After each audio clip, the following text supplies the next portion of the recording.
The Steele Dossier, as read by Lech Kobach. I will be skipping the summaries and only reading the detail for brevity. Confidential, sensitive source.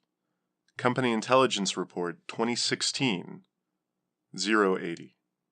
U.S. Presidential Election. Republican candidate Donald Trump's activities in Russia and compromising relationship with the Kremlin. 1. Speaking to a trusted compatriot in June 2016, sources A and B, a senior Russian foreign ministry figure, and a former top-level Russian intelligence officer still active inside the Kremlin respectively, the Russian authorities had been cultivating and supporting U.S. Republican presidential candidate Donald Trump for at least 5 years. Source B asserted that the Trump operation was both supported and directed by Russian President Vladimir Putin. Its aim was to sow discord and disunity both within the U.S. itself, but more especially within the transatlantic alliance, which was viewed as inimical to Russia's interests. Source C, a senior Russian financial official, said the Trump operation should be seen in terms of Putin's desire to return to 19th century, quote, great power, unquote, politics anchored upon centuries' interests, rather than the ideals-based international order established after World War II. He or she had overheard Putin talking in this way to close associates on several occasions. 2. In terms of specifics, Source A confided that the Kremlin had been feeding Trump and his team valuable intelligence on his opponents, including Democratic presidential candidate Hillary Clinton, for several years. This was confirmed by Source D, a close associate of Trump who had organized and managed his recent trips to Moscow, and who reported, also in June 2016, that this Russian intelligence had been, quote, very helpful, unquote.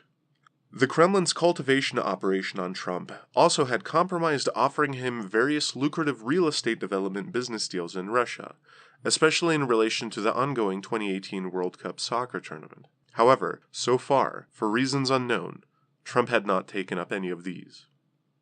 3. However, there were other aspects to Trump's engagement with the Russian authorities.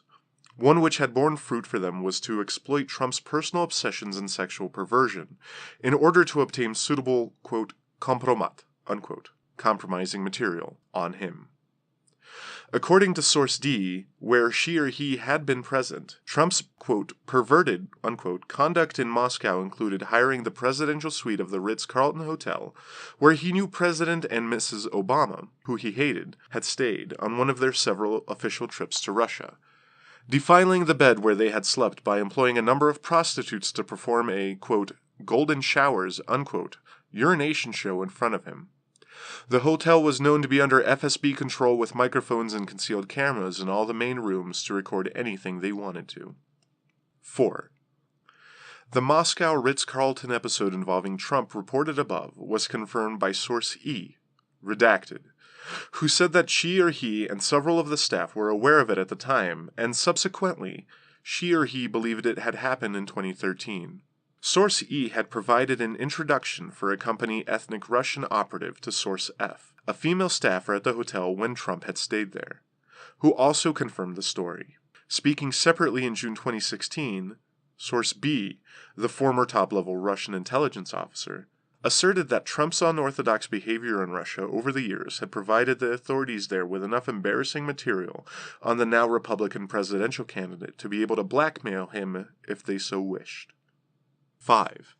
Asked about the Kremlin's reported intelligence feed to Trump over recent years and rumors about a Russian dossier of compromat on Hillary Clinton being circulated, Source B confirmed the file's existence.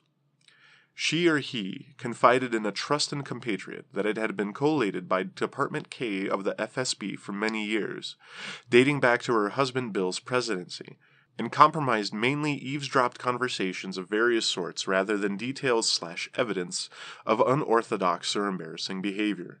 Some of the conversations were from bugged comments Clinton had made on various trips to Russia, and focused on things she had said which contradicted her current position on various issues. Others were most probably from phone intercepts. 6. Continuing on this theme, Source G, a senior Kremlin official, confided that the Clinton dossier was controlled exclusively by Chief Kremlin spokesman Dmitry Peskov, who was responsible for compiling/handling it on the explicit instructions of Putin himself. The dossier, however, had not as yet been made available abroad, including to Trump or his campaign team. At present, it was unclear what Putin's intentions were in this regard. June 20th, 2016.